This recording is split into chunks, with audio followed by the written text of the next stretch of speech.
Table Mountain. Isn't it just beautiful?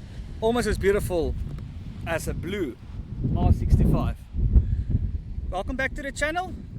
I'm trying something different again. I'm asking everybody's opinion. Should I ride more? Should I talk more? Does anybody want to look at my face the whole time? I don't know, but I'll try and do 50-50. So I'll quickly run you through some of the features of the bike, and then we'll go for a nice ride in the traffic. So my neighbor and friend, whose bike it is, he mentioned that he commutes the bike, and that's why I took the liberty today to come out quite far from my house to ride specifically the traffic. I live all the way over there.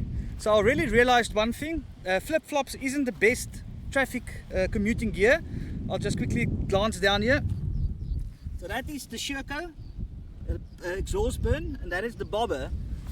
And now I'm starting to get a nice burn on my toes from my open shoes. I should have probably thought of that. So the R65 is a 650 boxer airhead. Oop. Let me just get comfortable here. So the R65 is an airhead, air-cooled motor, twin cylinder, boxer. The owner of the bike says he can pull the rings or exchange the rings within an hour. You can open the motor from the bottom, change the conrods out, pull the heads. It's quite miraculous engineering, actually, if you think of it. Also, the clutch sits at the back of the bike. It's almost like a car where it's got a flywheel and a clutch plate. Harley, so the gearbox is gearboxing and the motor is motoring, and Harley did a very similar thing, but they linked the two with a primary chain, and that requires adjusting and all separate issues. But the old Kawasaki Z750s had the same, where the chain would run between cylinder 2 and 3. So if that chain stretches, you have to strip the whole motor. Anyway, to come back to the BMW. So BMW went the flywheel route, where it's got a flywheel and a clutch that presses and depresses, which I thought is quite interesting and quite cool. In the front you have the primary chain and the generator or alternator, which runs on a cover there, and the starter sits at the top of the motor under this cover. I'll quickly run you through some of the features of the bike, and then we'll go for a ride in the traffic and then a nice blip by the beach. So now you can have a better look. I'll do a walk around quickly. Isn't this blue just magnificent? Kind of how it matches the ocean over there. So I'll start on this side. It's quite interesting. You could actually set the rebound of your spring. Why don't they do it? So as you can see, it's the shaft drive. The clutch actually sits behind here. Alternator and the main chain, the timing chain, sits there in the front.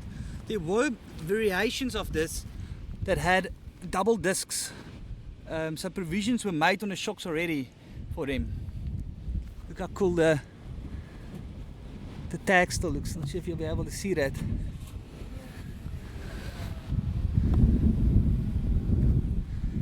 So the reviews online compares this almost like an old leather jacket. I'll do a startup now. Just have a look at this quickly.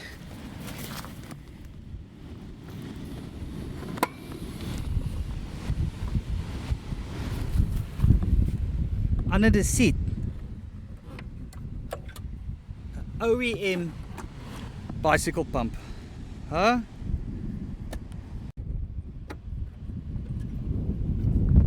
How crazy is that? Under the seat.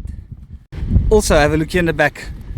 From factory, a medical toolkit. Let me just quickly take this out with one hand.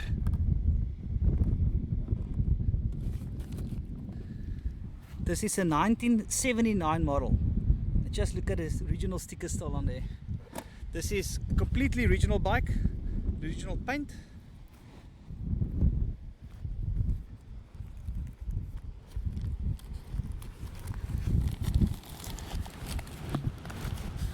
Just have a look at that. Crazy is that? A factory fitted medical kit with a bicycle pump. It's almost like the BMW knew what they were doing. The BMW logo resembles aeroplane propellers turning. That was also from the World War, if I'm not mistaken. I think the World War helped quite a lot of manufacturers go to the next level. So we're going to climb on a motorbike and go for a little ride. My only road that far from home, so I haven't really had some time, but I can already tell that that seat is the most comfortable seat that I've ever sat on a motorcycle by far.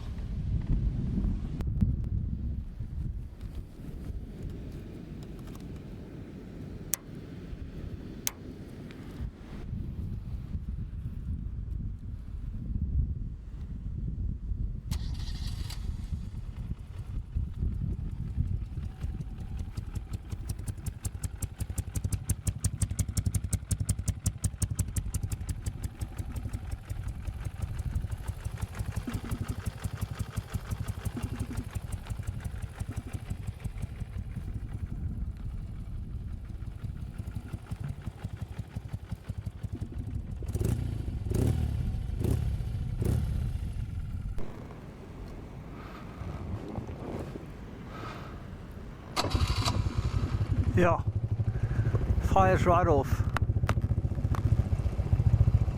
Glad we're getting to go. So I'm getting quite hot here. Not sure if you can see that. That's not me. That's the bike moving. That's quite crazy. You have to put your feet under the pots, which is quite a different feeling for me. I'm not used to that.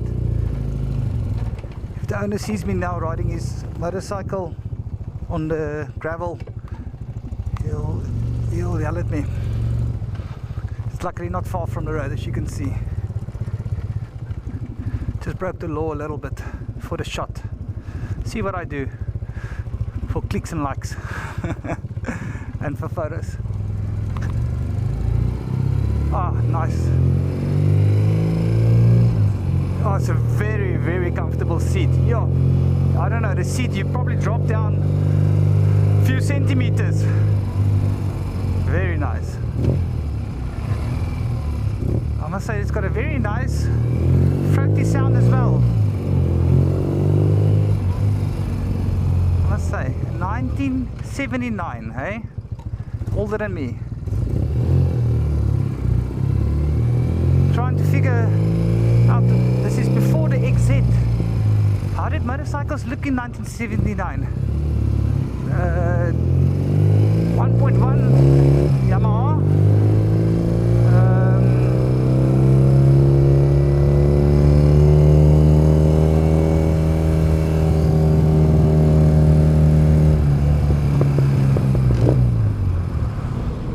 That's neutral. Ooh, sorry, Carl.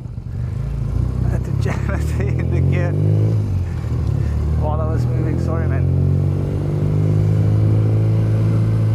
This is a very special lady. Must. There we go. Just if you're going to step it, step on it. Oh, shafty, hey?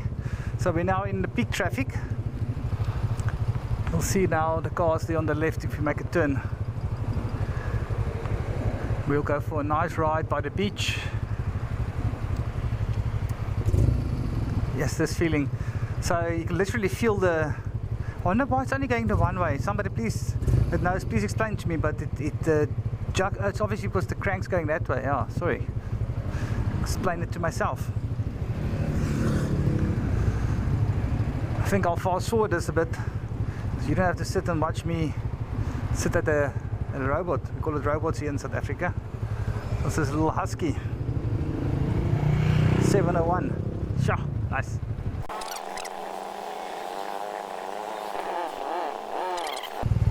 I just realized that the older bikes you should not ride with shorts on. Probably not the best of ideas. So I've already realized from earlier, if your legs will fit through, the AirPods will fit through.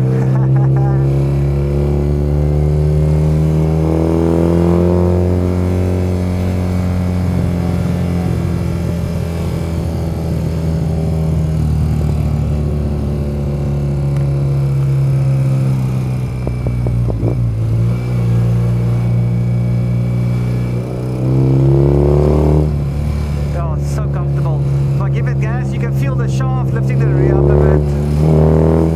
Go, I had a few VMAXs, and it was also one of the very distinctive things. That is Z1300s as well.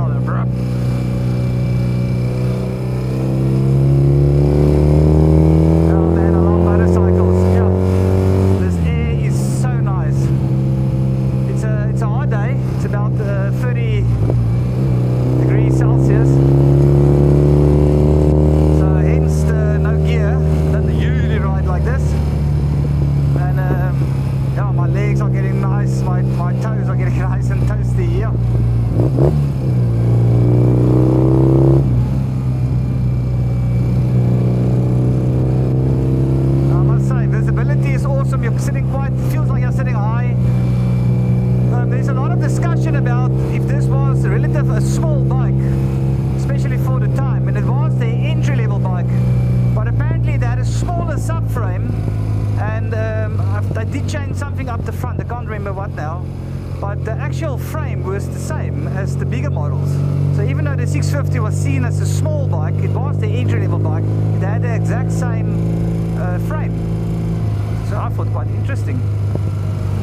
As I mentioned, there were very different variations of this. Prominent with the, as I mentioned now, the shock that has provisions for an extra caliper. So it went through a few iterations. This ran from early 70s till the late 80s. If I'm correct, I'm gonna get the years wrong now, but I'm gonna guess like 76 till 87. I know, I think in 84 it was mentioned to me. I thought it was like earlier. They went to a monoshock, so this still has the two shocks in the rear. And as I mentioned, factory it comes out with the adjuster, preload adjuster, which is now on its stiffer setting because the guy had his wife on the back. And it's very plush still, so I can't even imagine how comfortable this would be on the softer setting if that is the hardest setting. It's crazy. Yeah, so I must say, as a commuter, I've got a very nice seating position. My hands are straight, it's comfortable. I can see, I'm not sitting like my arse in the air, my face down like on a superbike. It feels very much like a dual sport, or I'm just mentioning it in that sense because that's a very comfortable bike in my opinion, and it's the same kind of feeling I'm getting here. It's a very... Sorry, I just had to interrupt myself because I got to quickly flip through the cars here. Sorry, Tani. Yeah, here we go. Oh, there's a shift light, sorry.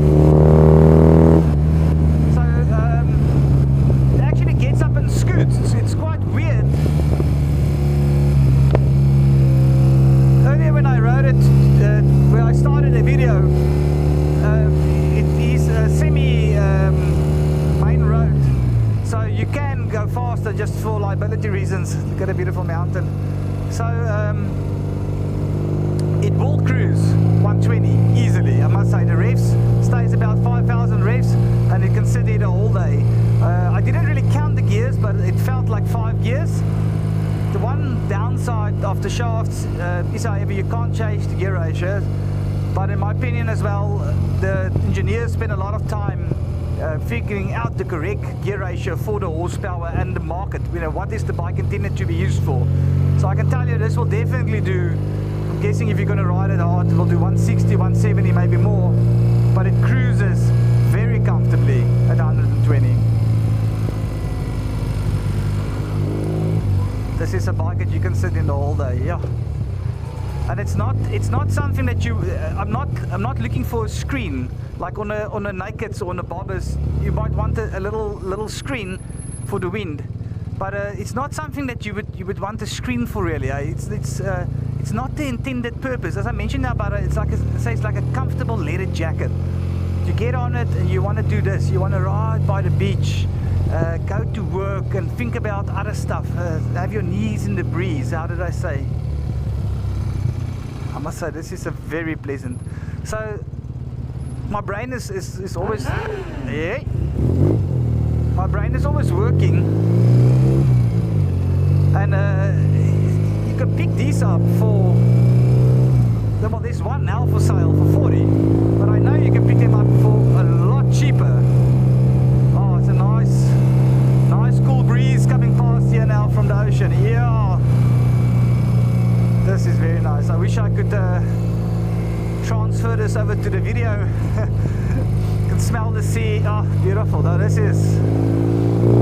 Heaven. Oh.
To the gearbox. I realize you have to, if you want to shift gears, you must commit. I'm not sure if it's about the meshing or synchronizing or just me or the clutch, but I'm not sure if you heard it first few crunching gears. I realize if you want to shift a gear, it's 1979. It's not asking you a lot. It's asking you for one thing: commit. If you want to switch a gear, commit. Oh man, see, this is not something I want to race over the jumps and see how fast I can go here. This is something I just want to just look here.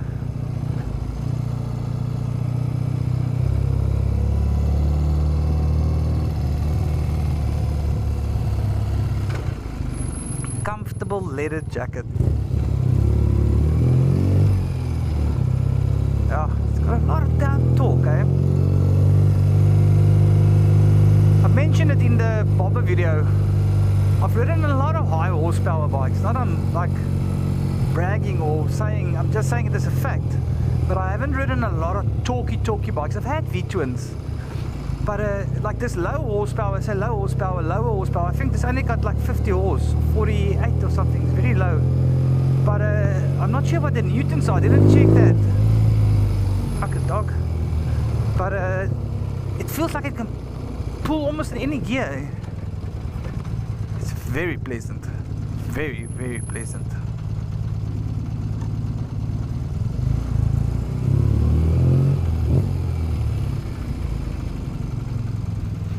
Just gonna do a gear check. Oh, how beautiful is this, eh? So South Africa, we've got a lot of things we complain about, but it's a lot of things to be grateful about as well, eh? I'm just going to breathe on the starter button. Look at it. Motor is nice and warm now. Crazy. I did burn my leg now, both on these AirPods and the robot.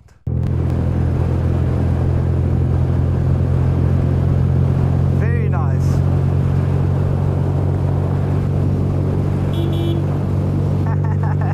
The Germans are coming.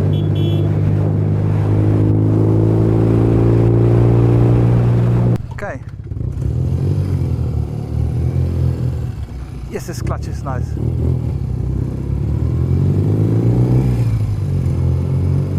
And I was wondering if the clutch feel is going to change if the bike gets hotter.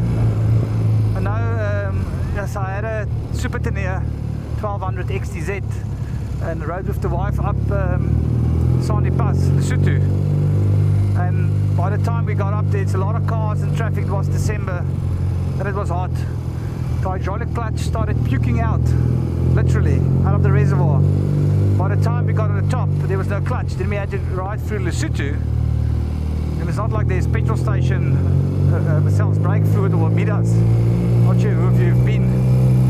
But quite surprising, this being an air-cooled bike, the clutch feels exactly the same as when I left home earlier. Some dirt bikes in the guy's garage there, very nice. It's got a very nice rear brake as well.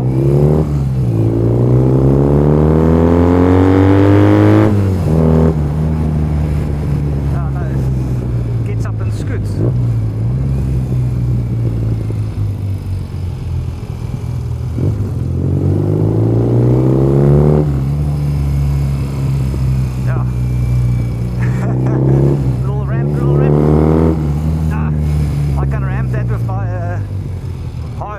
Bike, the Tiger. It's weird how these little bikes, it's almost more fun. I'll much rather ride this to the shop quickly to go buy bread and milk and go past the beach, obviously. Yeah, it's got very big rubber foot pegs as well. It's even got a big rubber around the gear lever. I might show that actually as well. And it's almost, it feels almost better sitting over the speed bumps than standing, which is for me very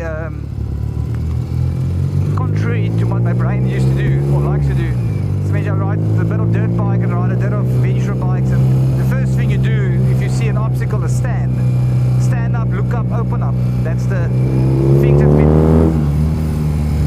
drilled. Hey, the guy looked.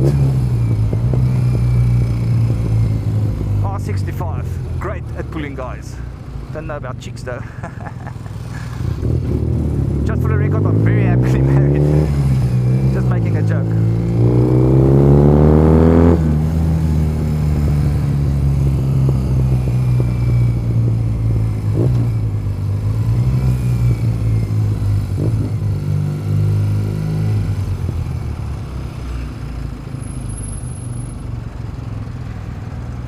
I once parked my VMAX Durban Road in Bellville, and I went up to the line and the speed cop came with his loud mic. Hey, behind the white line. So a VMAX weighs 270 odd, I think dry.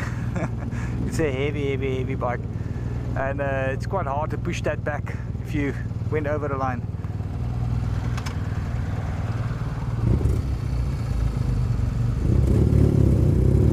Quite enjoying this.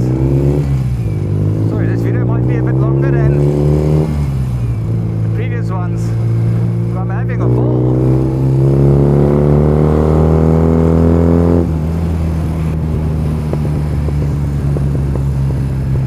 It's a very forgiving bike. So the rear brake, I mentioned now, it's almost like it works better, but it's mostly because the front is so soft. If I touch the front brake, I think it might actually help if they had progressive springs or something. I don't know what it has in, but then